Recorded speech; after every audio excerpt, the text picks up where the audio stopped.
Hey guys, welcome back to Coach All Rights. Today's video is just a quick update from the College Board. We've got some really good news as of this morning for those of you that are taking the AP Lang exam or any other exam in week 2.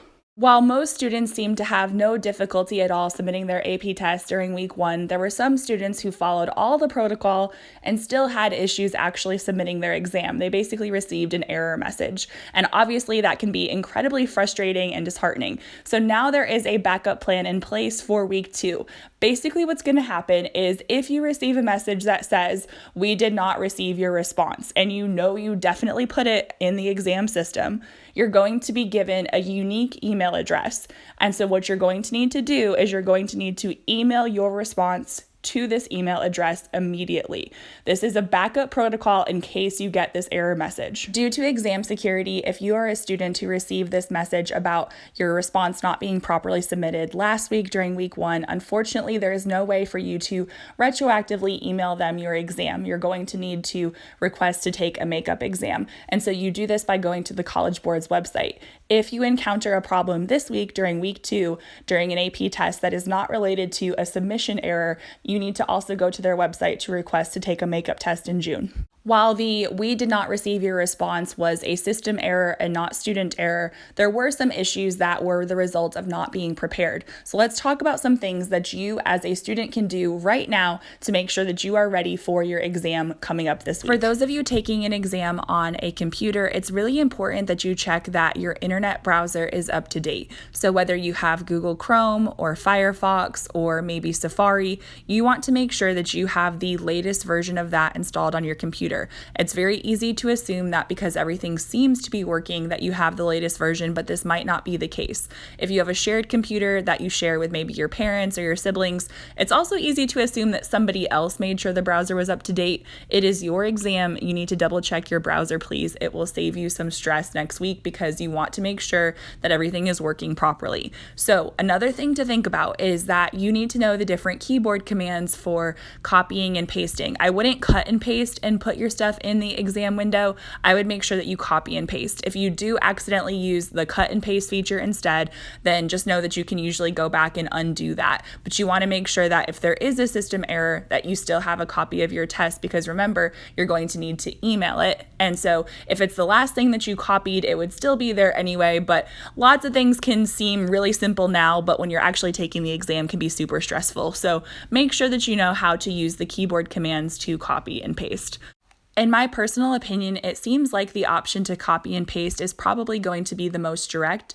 That being said, some students might choose to download the file and then upload it. And so if you are going to download it as a PDF, whether it's from Google Docs or Microsoft Word, you need to know how to do this using your computer. So where is the file going to go and how is it going to be named? I would practice this with a fake test. It can be anything. You could literally just open up a doc and write the word test and practice on it. But I would make sure that you practice how to download it and know exactly where your computer is going to put that file, because like I said, it might be easy to figure this out under normal circumstances, but when you have that clock ticking in the background, it can be really stressful. So just practice that download process and where that file would go, just in case you need to use this on exam day. Something else that might seem really obvious, but you need to know how to do is you need to know how to open up 2 different windows, not 2 different tabs, and minimize them to the right size so that you can basically create a split screen. That way you can have the exam passage on one side and your writing area on the other side.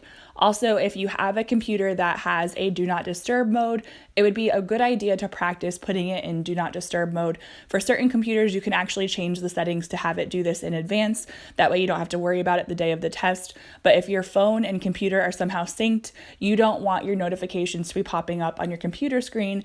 You also want to make sure that you do this for your phone as well.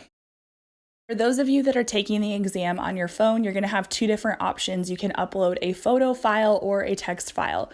If you have an Android phone, your Android is going to take pictures in the appropriate format for the photo file. If you have an iPhone, you need to change your settings. Don't worry, it's really quick. I did a video on this last week. Now, if you choose to take that picture and turn it into a PDF, just remember that a PDF is a text file. So you would submit it as a text file, not a photo file. As with those taking it on a computer, I would recommend recommend that you practice your testing method in advance to make sure you are very adept at using the PDF option if that's what you intend to do. And also make sure that you put your phone on Do Not Disturb because you do not want text messages or phone calls coming in while you're taking the exam. The last thing that you need to do is make sure that your testing environment is ready for exam day. Now, I know I've given these tips in other videos, but make sure that you have an appropriate workspace with appropriate lighting. Let your friends and family know that you won't be available for that hour-and-a-half window. That includes 30 minutes before the exam because you're going to need to log on 30 minutes in advance. And even though it's a 50-minute test, I would actually give yourself the full hour in case you have to do any troubleshooting or in case you want those extra 10 minutes to just simply decompress. Also, make sure that people in your household are not pulling on the Wi-Fi if at all possible. You want to make sure that you have a strong enough internet connection. And lastly, make sure that you have all of your materials ready beforehand. This would include chargers and even pens and paper. If it were me, I would write my AP ID and initials on my either document or my physical paper if I was taking it by hand in advance. That way I didn't have to remember that during the actual upload period. If this is the last video that you watch before your AP exam, I want to let you guys know that I'm rooting for you, so do your best. You've got this.